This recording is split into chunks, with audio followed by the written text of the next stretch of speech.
Hi there everyone, welcome back to the All or Nothing podcast, where today we're going to be talking about Senegal winning their first AFCON, everything that happened in the FA Cup, as well as things like Mark Overmars having to leave Ajax all of a sudden, and players having a social life, and if they're allowed to do that or not.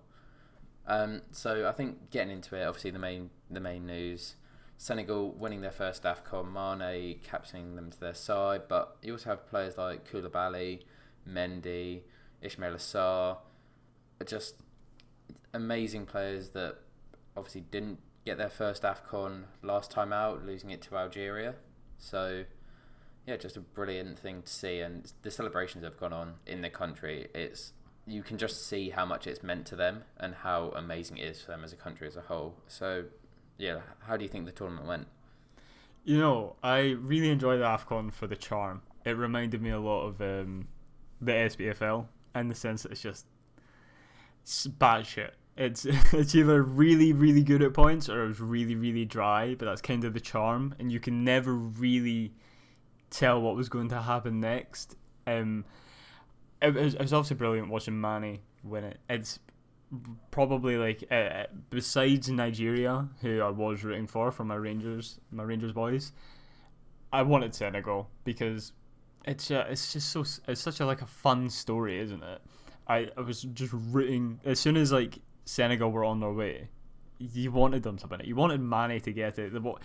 His loss in his first one was, I didn't really care in a way because I was like, Mahrez. I'm happy Mahrez has won it, but like, I'm delighted that he won it, and I'm not a huge Mo Salah fan. I like him as a player, no, I don't like him as a player. He's fine as a person, but it was just really, really nice seeing him win it and how much it means to Senegal. And I imagine that's honestly what it would feel like if Scotland literally did anything ever internationally. Yeah. Yeah, no, I think going into the tournament, obviously you had a lot of people saying that's the final most people would have wanted to see, or a repeat of the previous final, Algeria, Senegal. Yeah. But you know, I would have loved to have seen Cameroon in the final in their home country. Like the Cameroon one's a bit weird because while I wanted them to do well initially, it was like the weird like changing of COVID rules to try and benefit them, and like just AFCON things really. Definitely. The charm of AFCON. I think I can appreciate that from obviously I had an amazing summer watching England do their thing and then became very depressed. Yeah. I had a brilliant night. Don't really remember much of it, so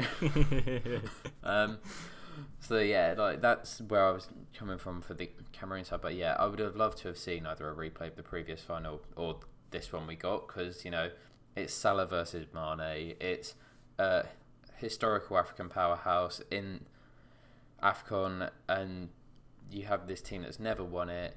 Would have been beautiful to see. And one thing I forgot, it's redemption for their manager, who in 2002, I want to say it was, they went up against Cameroon and Gareth Southgated it and really? And, yeah, missed the penalty that knocked him out in the final. I did not know that. Whoa, yeah, big up Cisse. Is that his name? Cisse? I think it is Cisse. So. Also, big up, what's his name? The Egyptian goalkeeper.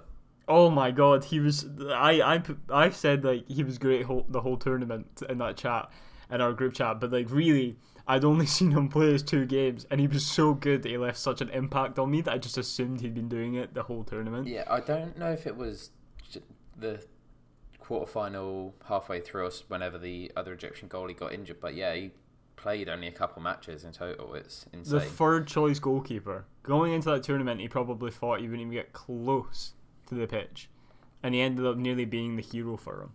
He was unreal. He was so good. I think we could see him at a good club. I don't know how old he is. I don't know if he's maybe. I don't know. He's also a very handsome man. He is handsome, isn't he? Yeah. He was. He was really, really good, but I felt like he was constantly going down with his groin. I honestly, like, the first time I saw him, he went down with his groin, and I was like, oh, there's another Egyptian goalkeeper like with issues. And then he just kept going. Like, he would be like, oh no, I'm fine. And he'd always go down with his going, no, he's fine. He did it in the final as well. And I'm thinking that he really had no choice but to just play. Like, No. He had no choice. Who else was going to go and goal? And he was so good. Some of the saves he was making, really, like, it gave you the power of AFCON, a player that none of us had ever heard of, and then on his biggest stage of a national tournament, he was a star. He almost won Egypt the trophy, in my opinion, because he was great all final. While Egypt were probably happy enough to sit in and allow the pressure and soak it up in that, because they'd only scored 4 goals or something before. Yeah, they scored 4 goals from play the whole tournament. Exactly. I think they were open play. They didn't, like, their entire tournament. They scored 4 goals. Ludicrous. So I'm assuming that they were okay soaking up that pressure, but without him, it feels like Senegal probably would have won it in normal time. He stepped up. He really stepped up for a third choice goalkeeper. Man put his name on the map, and while he doesn't get to go home with the trophy, he did get recognised as man of the match, which was a bit sad, seeing him a bit upset. Like, it's the fact they made him do the interview like straight after, like 2 minutes after. Yeah, it was all very bizarre. And Mendy's even come out and said that he should have been given goalkeeper of the tournament, not Mendy. Yeah, that was a bit bizarre. And to be honest, I'm never a big fan of seeing players upset after a final. Like, unless it's my team versus their team, I don't like. I wouldn't care then.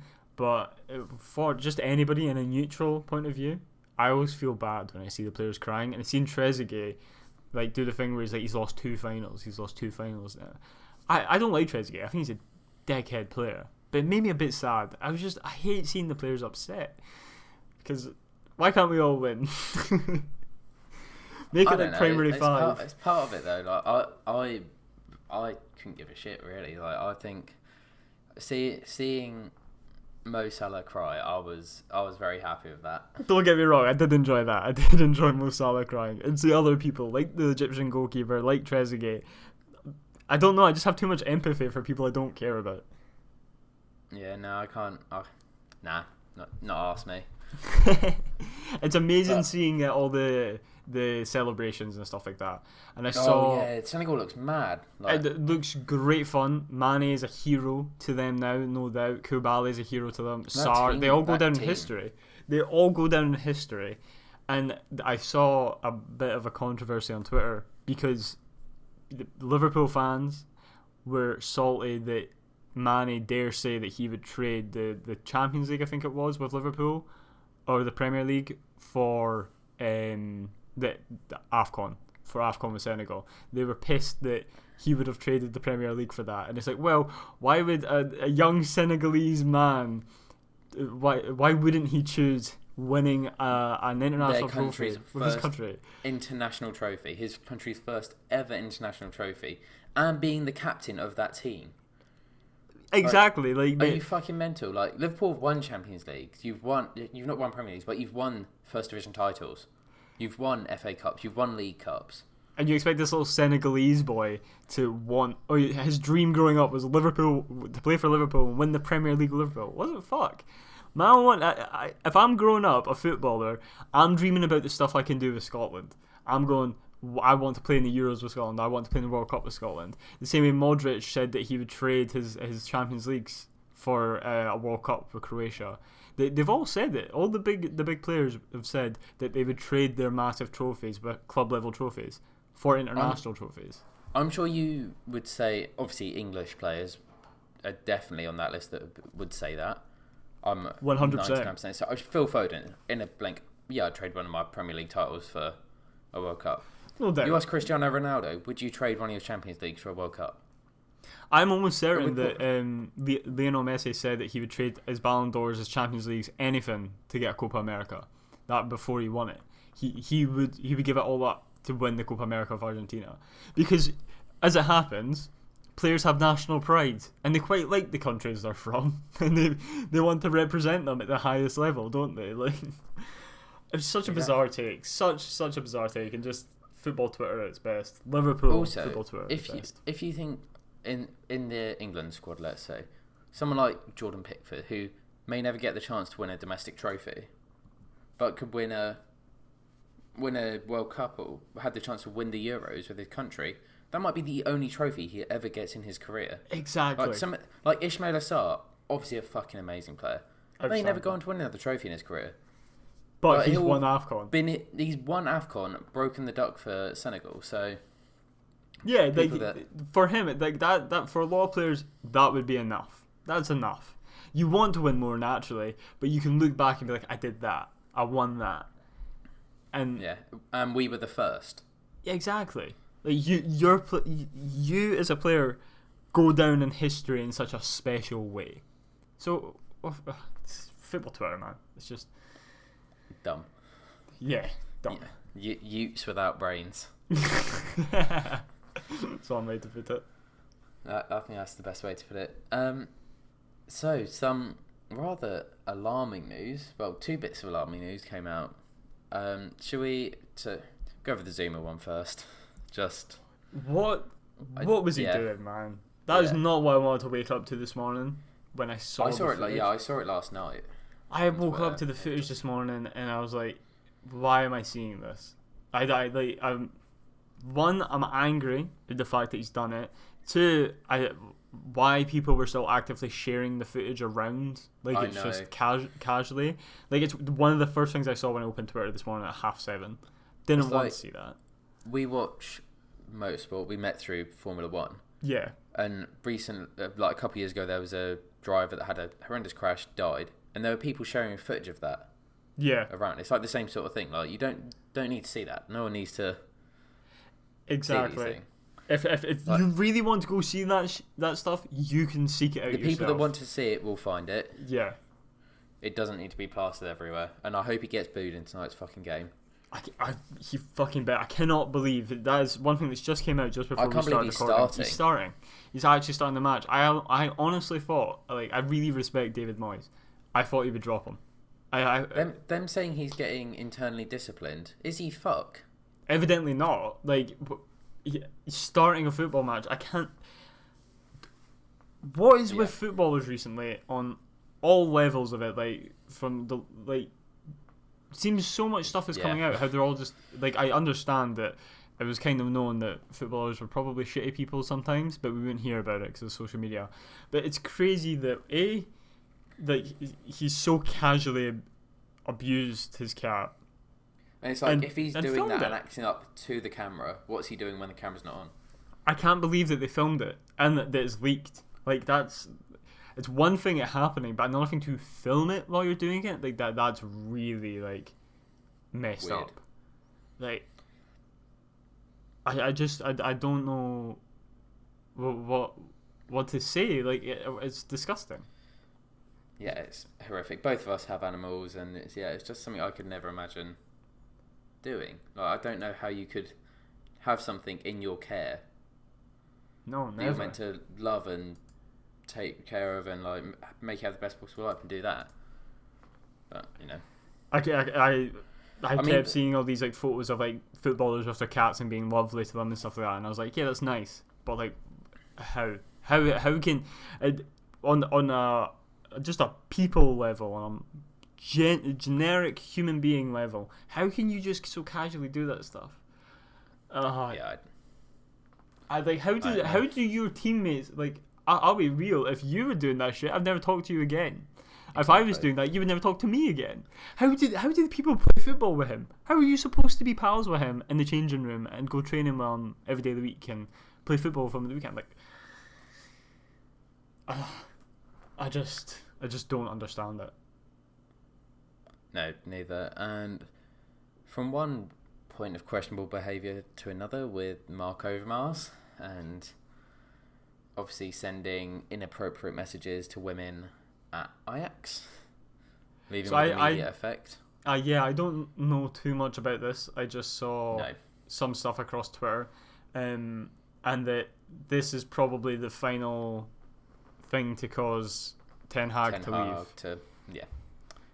Yeah, I think that's what is looking like the most likely thing to happen. And obviously, you have Van der Sar that came out and commented about it. But was he this? He was the sporting director, wasn't he? Yeah, I believe that Van der Sar's CEO. Yeah, he's CEO. Overmars is the sporting director, and then Ten Hag was manager, and they all were very the three of them linked up quite a lot to make Ajax. Yeah, they this whole Ajax project looks so promising. Had the amazing run in the Champions League so far, and it's just this just seems to have you're gonna have to do the Ajax thing and rebuild again. Yeah, out of nowhere, I saw a tweet. Your managers, yeah. I saw a tweet, saying that 2 weeks ago, Overmars was trying to get Steven Bergwijn into the club, and now he's gone. It's just so sudden. It's so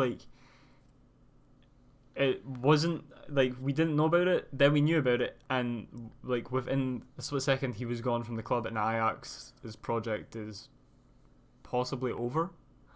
Yeah, I mean, it's the Ajax thing, isn't it? Normally you have the good team, make a good run in the Champions League, do extremely well domestically.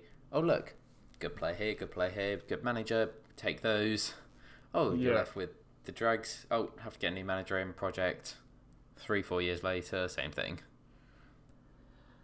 I really don't know where Ajax go from here. Ten Hag has got them to a Champions League semi-final, rebuilt the team after that semi-final because they got picked apart, understandably, because they were amazing. He's made them great again. He leaves this summer. What's next for Ajax? I don't know.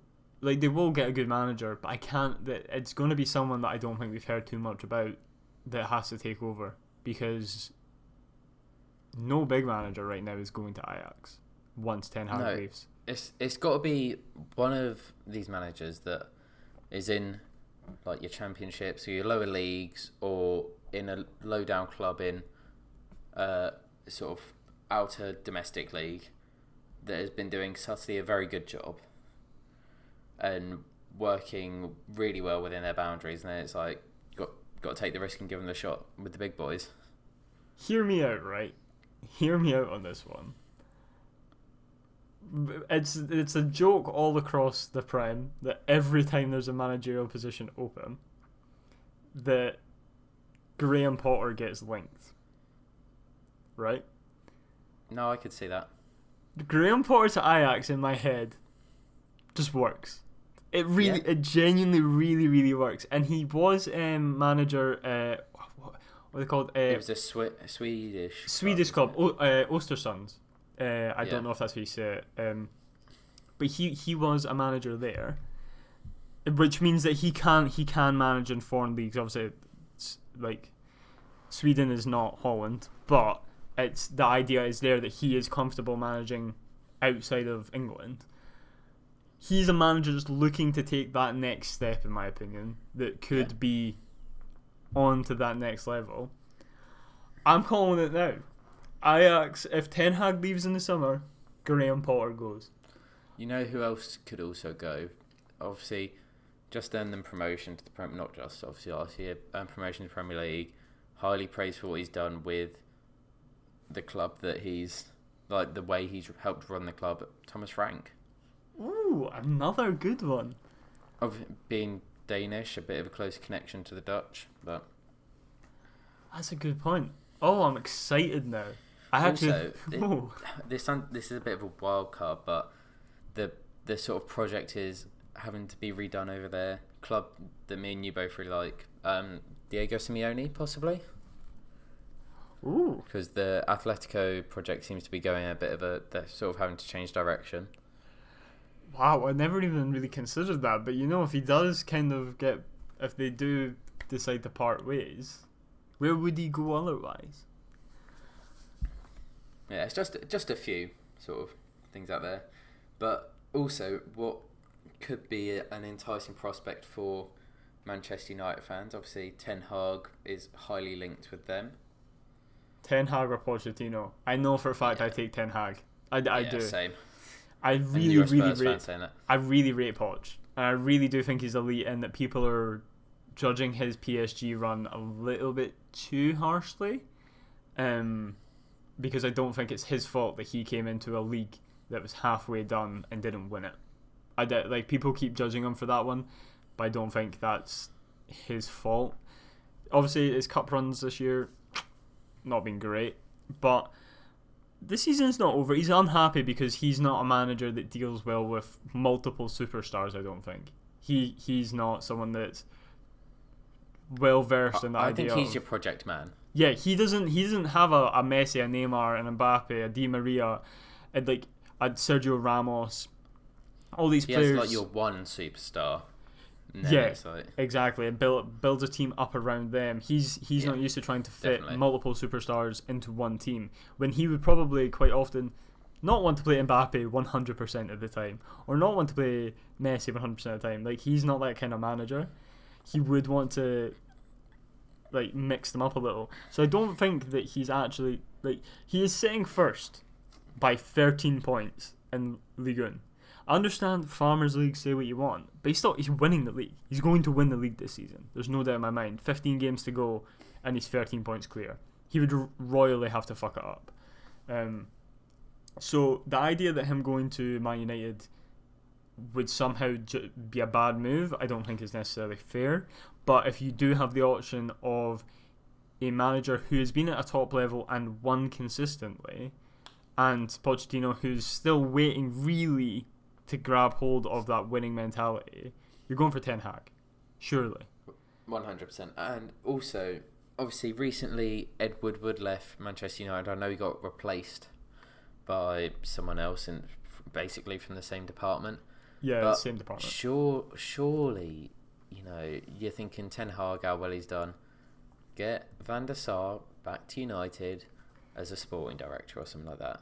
It's the dream scenario, isn't it? Or and then you could have him work with Rangnick, help him advise alongside with Rangnick, be a bit of a support to Ten Hag, but also help convey what Rangnick's wanting to do with the club as well. Van der Sar being back at Man United, I don't know why they've not moved from. I don't know if they have, and I've just not known about it, or it's not publicised. But I understand that he's CEO of Ajax and he loves Ajax and whatnot. But he can't stay there forever. United could be the prospect. Ten Hag goes, Overmars is gone. I think Van der Sar maybe could be swayed better than he could have been, say, a year ago. Yeah, definitely. I think, especially if someone who you've worked so well with and so successfully with is there as well. Man United could be exciting next year. Could be. And that really frustrates me to say. We said that this year, though. And the year before. Yeah, but let's be real. There was always but Solskjaer. There was always a little caveat. Yeah, but then Solskjaer was there. But Solskjaer, but then you have Cristiano Ronaldo's on the fucking pitch. I mean, yeah. But I think if Ten Hag's there, come on. That's really that you no longer have there's nothing that I could think that goes, yeah, but you've not had a guy that's managed 2 years out of the last 10 on the pitch. Yeah, exactly. So maybe what? How many years since they won the Prem last? 10th time's lucky. They might be good. Yeah, they could do it 22-23. This leads into the next thing. They got put out of the FA Cup by Middlesbrough. It was beautiful. Honestly, it's so lovely living a 10-15 minute walk from Old Trafford. My girlfriend's dad, he was up, and when it went to pens, he was like, "What? How long does it take him to walk back?" I was like, "About 10-15." He was like, "Oh yeah." Got knocked out. About 10-15 minutes later, yeah, I'm gonna go out for a fag. Oh, deliberate. Just the shithousery. I love it. Let's be honest. The Middlesbrough shouldn't have had their goal allowed. Nope. It was 100% wrong. But Bruno missed a sitter. Ronaldo missed a penalty. VAR was on one. It was written in the stars. Healing. Yeah, it was written in the stars, mate. Surely, though, you're looking at United and you're like, okay, you're not going to win the Prem. You're not going to win. You're probably not going to win the Champions League. Let's be honest. Highly unlikely. If they do, jeez. Like, sure, this was your first chance at a trophy since, like, when? Jose? Yeah, Jose. When they won the Europa League, was it not? Yeah. And then they get put out by Middlesbrough, which is brilliant. As a Tottenham fan, very pleasing, because I feel like that's one less team for us to worry about to try and get to this goddamn trophy. But of all people, I'm disappointed it was Alanga that had to miss the penalty, like, for this funny story to unfold, because Alanga's a brilliant footballer. And these things can fuck players for a while. Yeah, like, especially young one. Mentally that's on you, and it, like, say what I want about Cristiano Ronaldo, but him along with Phil Jones were right over there and right, like, talking to him, like, head up, all this stuff, because Marcus Rashford tweeted him as well, don't forget. Exactly, yeah, because we all know what happens to black players as soon as they miss, especially black players, but so young players as well, like, well, anyone in that situation, it can have a bad effect, and I hope that this doesn't affect him, because he's an unbelievable footballer. No, he is fucking amazing. Like, he is, like, since he's been playing recently, they look such a better side. His goal, who was it against? Whichever one was his most recent goal, where he dinked it up in the air and just headed it in the back of the net, like, in the 18-yard box. Right there was enough to be like, yeah, he's going to be great. And I hope, like you said, this doesn't impact him too long. Like, sure, he'll think about it, but, like, I hope that he just, like, on to the next game. He scored a wicked goal last season as well. I think he played one of the last couple of games. And he scored a wicked goal. United and their young talent, I know. Leicester went out to Nottingham Forest. God. I can't remember if I texted you or I texted the chat, but I said something about Brendan Rodgers, which was like... You texted me, you're like, I love being proven right by Brendan Rodgers. It's true. He's been beat 4-1 by Nottingham Forest, who... Nottingham Forest they're on one, though. They're looking like a really good team, and what delighted me was that one of the players that scored was Captain Joe Worrell, ex-Rangers player. He's dealt with Brendan Rodgers. He's dealt with being on a losing side to Celtic, and he scored the third goal. He was on one as well. He was absolutely brilliant defensively, and they were just outclassed. Just full on. The goalie didn't look like he knew what he was doing. No, he definitely looked like a fish out of water. His distribution was terrible. His shot stopping was terrible.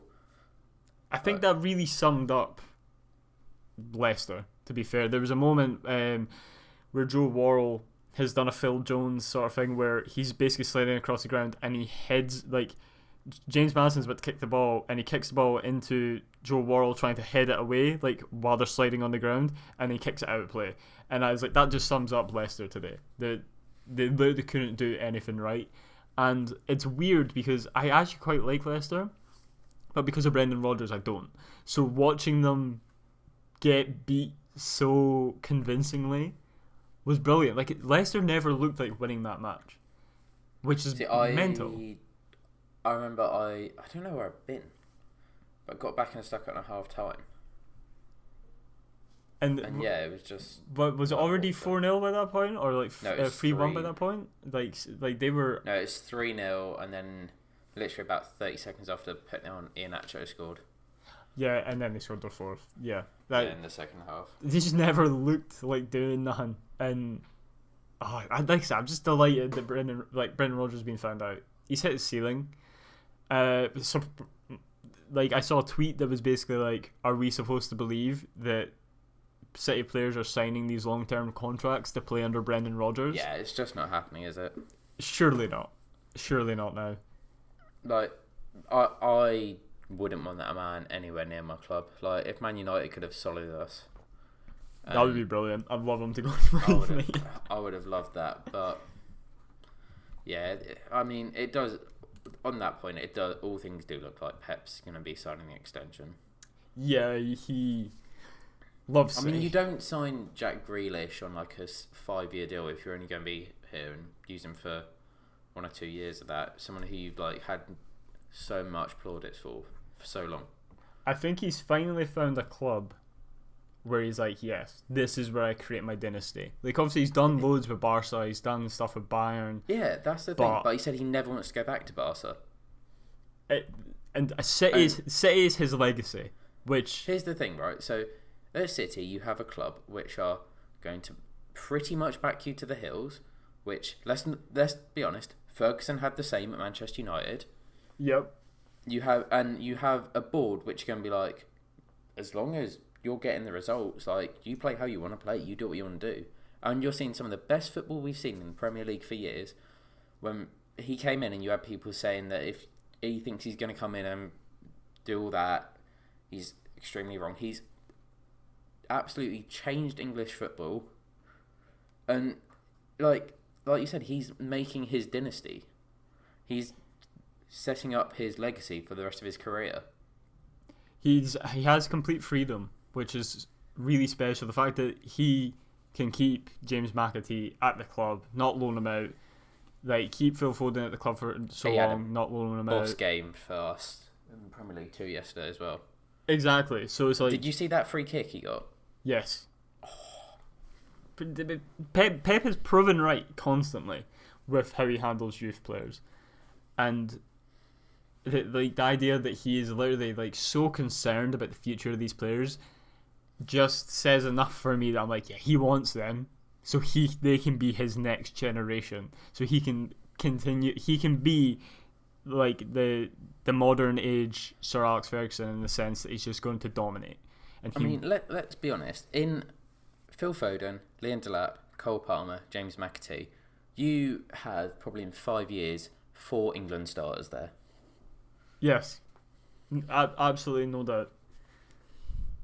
Like, so it just shows what Pep's been able to do through the fact that he wants to make sure he has access to the talents when he wants them. Like, if he thinks they're ready to make the step up, why would you loan them out to a Derby or a Swansea or whoever? Exactly. He clearly values his training more than their first team experience elsewhere, which makes total sense. Total sense. I mean, he's won everywhere he's gone. Yeah, and to be fair, if you are an 18, 19-year-old player, right, there is that element where you're like, I want to get out and play some first team football. But also, if Pep Guardiola's like, look, you're not going to get, like, you're obviously not a starter here. You're not even really a squad player. You're more of a fringe player.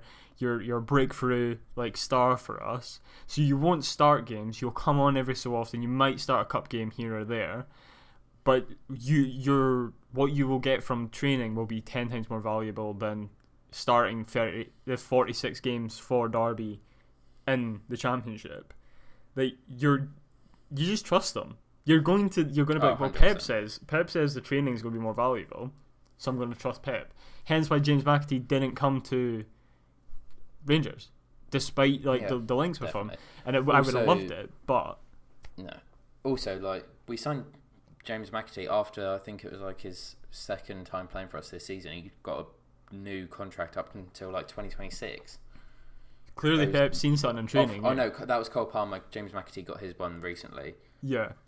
And it shows Pep just trusts these. Like, he trusts what he thinks, and he trusts the players too. Yeah.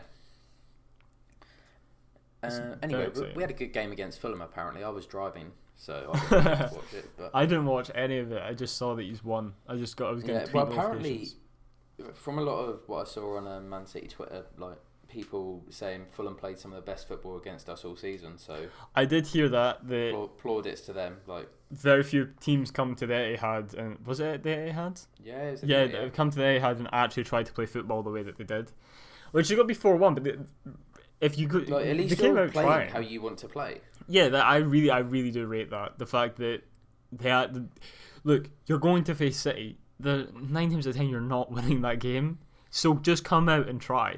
You may as well. Look, what's the point in trying to hunker down and be defensively solid, because they're going to score no matter what?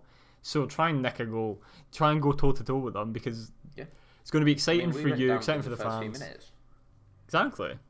So, I like that they came forward, but I honestly... that's what I think. Like, you think about when teams get promoted to Premier League, they come in, they switch to a more defensive style because it's like, well, we can at least try and stay up in the Prem rather than get relegated.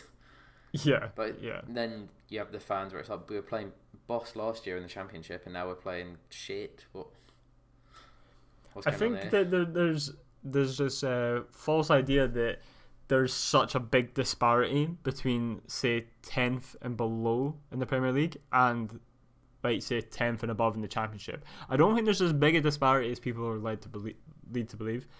There's plenty of teams that would easily... Like, you're telling me that Nottingham Forest over the weekend couldn't beat Brighton home and away on the right season. Like, of course they can. So it annoys me that more teams don't come up and try, like a Brentford, like a Sheffield United, come up and actually try and play the way they play. What, like, adapt as you go. That's it. I love Brentford for that. Exactly. They're playing exactly how they want to play. They've signed someone brilliant who will enable that even more recently. So, you know, it's really what, like, it's what I like to see, and I really rated Fulham for that. But the thing is, Fulham get promoted. Are they going to do that in the Prem next season? Probably not. No, because they're going to be stripped of 3 of their players and then not going to be able to play like it. Yeah, exactly. The biggest just thing quickly on them, the Ericsson thing. Oh yeah, the Ericsson thing as well. Yeah. I'm so upset.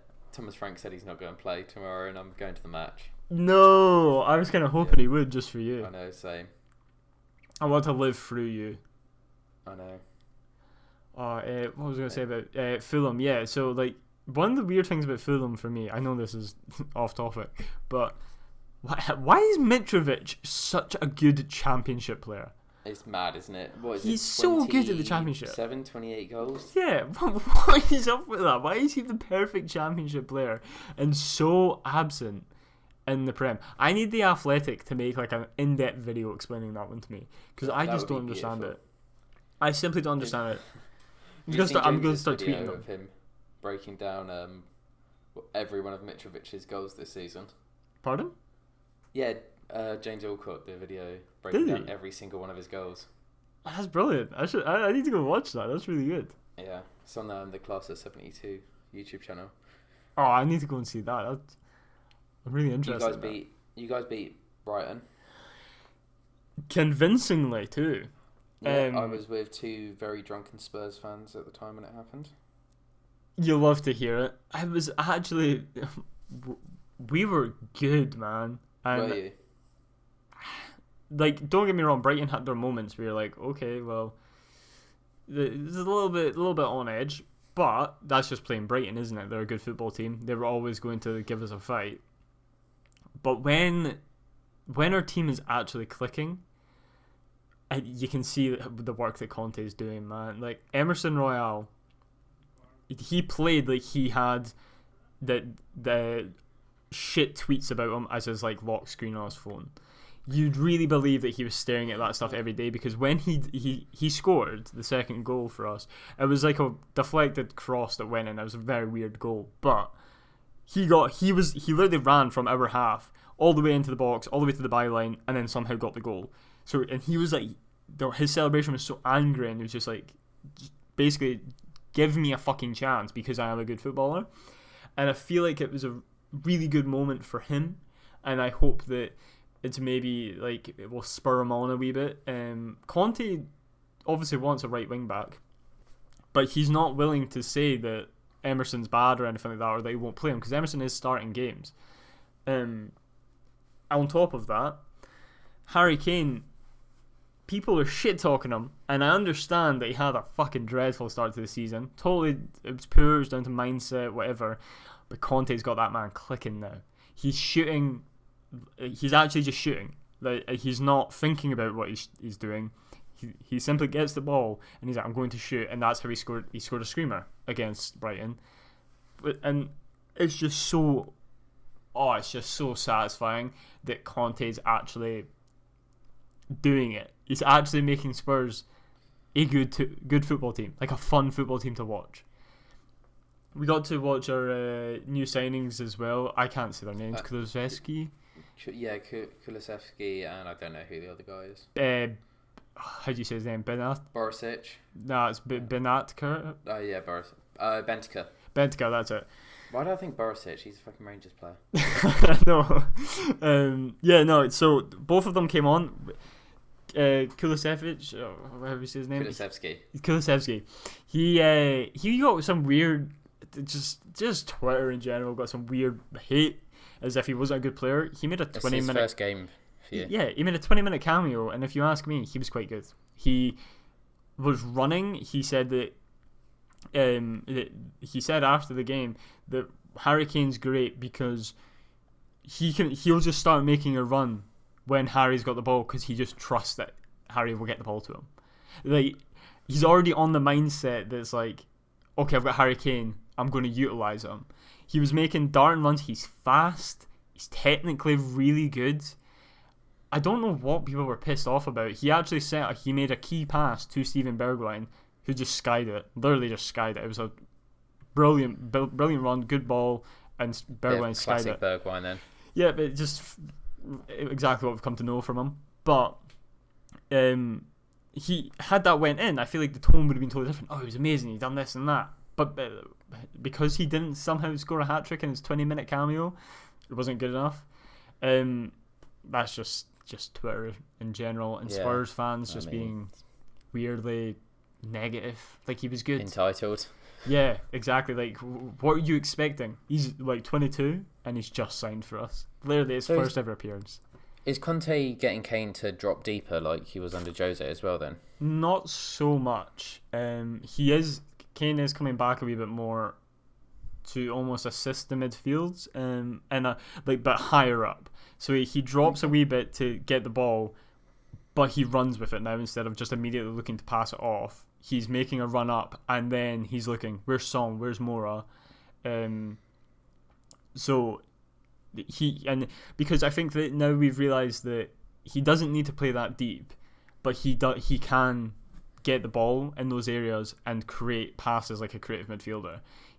He can use his left foot, he can use his right foot, and he can ping them 50 yards directly to Son's feet. So I think Conte is finally...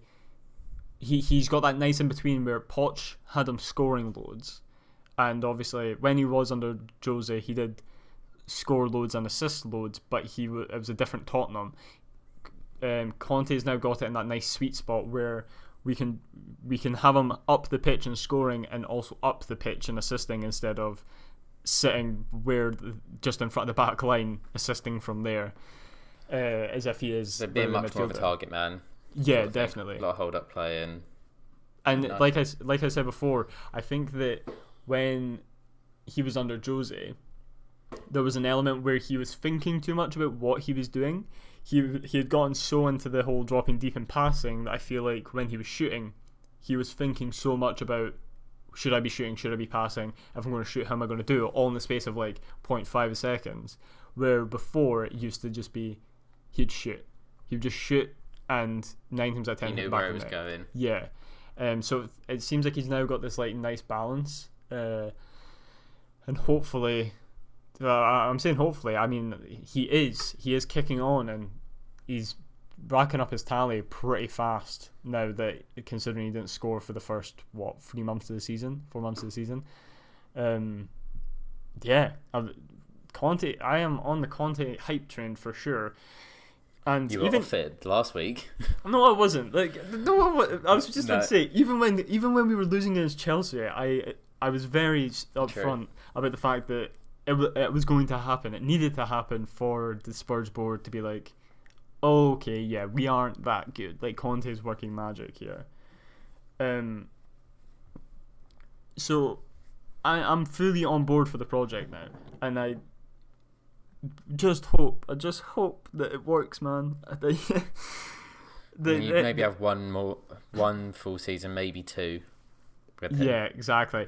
And he has basically said now in interviews, the Prem is the goal next season. He's looking to win the Premier League next season, which is nuts.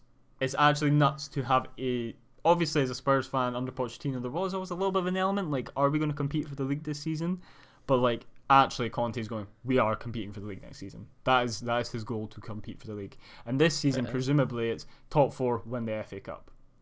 That's what I imagine he's trying to do, because I assume that if I was Conte, I would be looking to win the FA Cup to break the whole, they haven't won a trophy thing, get that out the way, so then he can focus on the league like, well, we just won a trophy, so we can work off of that. We can go and try and win the league off of the fact that we have broken the trophy duct, and the Premier League doesn't need to be that trophy we're longing after. Yeah, I mean, my hope is, we'll get the nice little treble. Hopefully not. I'd be happy for that. Although it would have been better if we got it with our League Cup.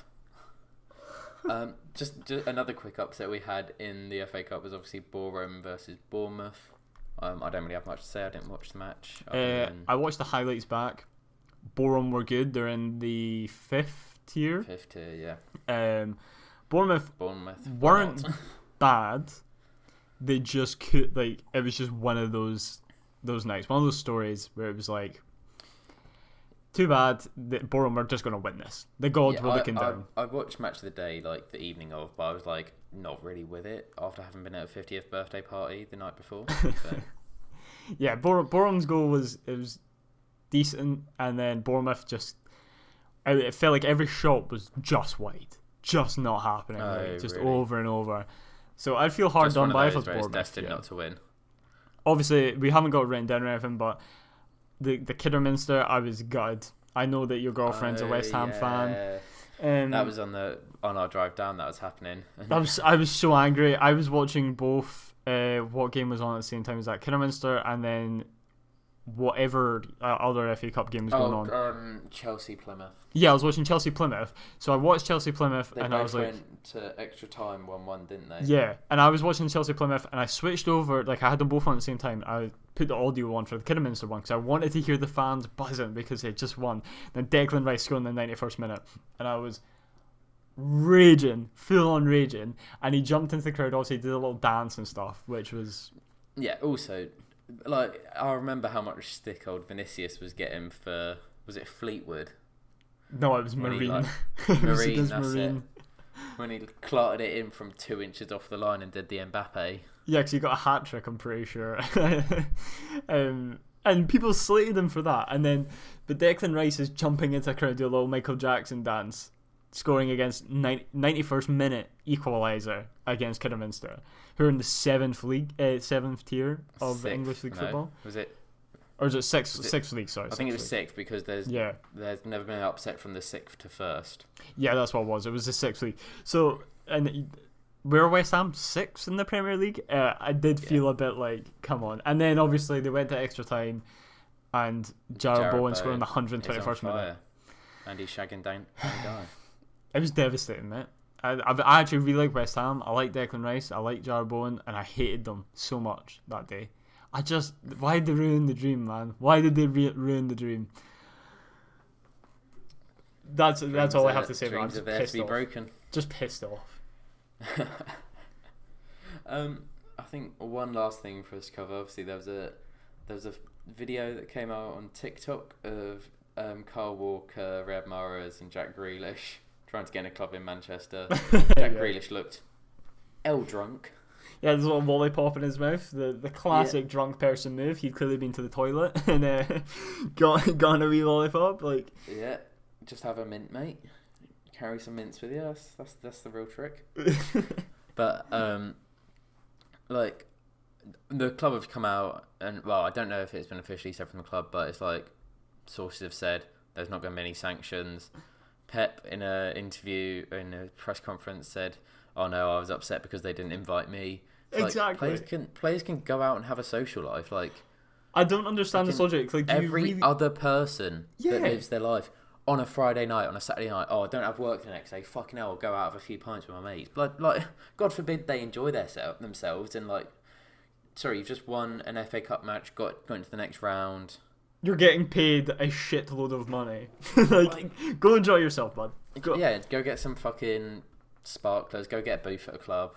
Not even a bougie club in Manchester, may I just say? It's not a bougie club. That is not even a mad club. I love it. Imagine just mate. That's right. I'll show you where that is on the map. That's right near St. Peter's Square. Like, that's mental. Yeah, it's crazy. Do people really think as well that they probably didn't even say to Pep, "We're going out"? Like, is it okay for us to go out? Like 9 times out of 10, these players ask their gaffer to do this kind of stuff to avoid getting sanctioned, to avoid getting in trouble. Saw. Yeah, Phil and Grealish did it earlier in the season after beating Leeds 7-0. Mm-hmm. Oh, they went out, got absolutely smashed, turned up the next day. I'm sure they would go out when they don't have training the next day. That's probably the sensible thing that they would do. Yeah, like it's. Well, I just don't get the whole. I just don't get the whole thing. Like 15, 20 years ago, it was fine for the footballers to go out, tan a pack of fags, drink 15 pints of lager, go have a fight, do a line of gear, shag a bird. Like what? But now we look back on that famous like dentist chair situation with Paul Gascoigne and stuff like that. We look back on that fondly, like, what a quirky time. They were raging at the time, but like we look at it funny now. Out drinking, enjoying their World Cup experience. Yeah, we look back on that like that's so funny, and then we're supposed to be annoyed that 3 players were like, yeah, let's go on one because we just won in the FA Cup. Get off your horse, people! Like, come on, bro. Like, I know it's mad. It was like, do you seriously think that Middlesbrough, probably on the fucking bus back, didn't go up to like one of the lounges in Manchester United and just bought a load of beer or something? 100%. That's 100% what they would. That's what they would have done. Like, sorry, you just beat one of the biggest clubs in England when you're in League One. Yeah, it's just. Yeah, it's just weird. I don't get the whole thing where it's like players, they need to go, they need to stay in, they can't go out, they can't enjoy themselves, they need to be professional. Like, turning up, do your training, play well in the match, then enjoy your life. Like, you're a fucking human being. You're meant to go blow off some steam. Do what you want. One thing I want to mention before we go off on the podcast is I've got the Newcastle Everton game on. Damari Gray has gone off injured 20 minutes into it. And a Mr. Dele Alli is making his debut for Everton. On top of that, he's chopped his Barnet. He looks like prime Dele Alli. Is he bleached the top? Yes. I've never been so excited to watch Dele Alli play football in so long. You know he's going to come on absolutely ball out, and you're going to be like, why can't you've just got a fucking haircut? No, no, what I'm going to be fucking gutted about, right? See if we go on and win the FA Cup or something this season. Conte brings the Premier League to us next season, and he's not there for it. I will cry. I will be buzzing that we've won stuff. You'll cry because you've won. I'll cry because we've won. And but your 100 quid bet will have paid off. Oh, I forgot about that. I'm going to be reminded of this for the rest of the fucking season. Holy shit. But I'm hopeful. I really hope he does well. I really do. And he's chopped his Barnet, which is the massive thing. I'm actually buzzing. I'm genuine. I just wanted to say that before we got off the pod because I'm so happy. I keep looking over and I'm just like, he's got a haircut. Who's your next FA Cup draw against? Middlesbrough. Yeah. Ours is against Peterborough. Obviously, just like you said to me about this, like the City extra guy. I don't even know his name. Sam, I think. It's Sam and Jordan, isn't it? I think. Yeah, I think so. Like, obviously, trying to be funny, you just look like a knob. Yeah, why would you say that stuff, man? Like, I'm literally from Perth, Scotland. I know about Peterborough. I know they're a football team. I know that it's a city in England. I know they're called the Posh. Like, what was that whole? It was very, very, very bizarre. Never disrespect like a club like that. Like, it's totally like you can disrespect like Arsenal because it's Arsenal, but like, it's like acting like Man City is like above them. And, like, obviously they are like technically, but never act like you're like somehow like superior. And we're like, I don't know who they are, but basically, why should I? Like, Man City, not so long ago, were also, to a lot of people, an irrelevant team. Oh, yeah, definitely. Like, not like 15, 20 years ago, we were in League 2, so... Yeah, exactly. Like, you were literally fighting in the playoffs. Like, how long ago? Like, isn't that, like, come on, remember your roots. Like, that did really annoy me. And I was really interested to see your take on it, since it was, like, a City thing. Sometimes you have biases. City fans like that, and then you had the one like the mate that did the thing with Robbie Mm-hmm. on the Lad Bible thing. I know who I'd rather go have a pint with. Exactly. Like my great granddad, he's been through it. I'd rather talk to him about City than that boy, because he's actually seen City at the lows of lows and had the bad moments and won everything. It's okay to have come in recently, like my little brother. He grew up with City being successful, unlike you. But it's just not being arrogant about it, isn't it? Like, respect where you came from. And also, go and learn about it as well. Go and learn about the past times. Exactly, yeah. Know your history. Exactly. Even a little bit. That's it. Treat everyone with respect. Everyone. Everyone. Unless you're called Chelsea, then you fuck yourself. Or Manchester United. Or Celtic. Anyway. Or Arsenal. Or Dundee United. Or... the list... It's a short list. It's fine. That's it. A short list of about 50. Anyway, I think that's all from us this week. Thank you guys very much for listening. Ryan will have a video out on the channel later this week, so make sure you go and check that out. Subscribe to the YouTube channel, follow us on Spotify, over on Twitter as well, and Twitch. We've been doing some more streams on there recently. We put up a highlights video from us watching the Old Firm derby, where Ryan was mega depressed after that. Terrible. Yeah, hope you guys have a lovely week, and we'll hear from you soon.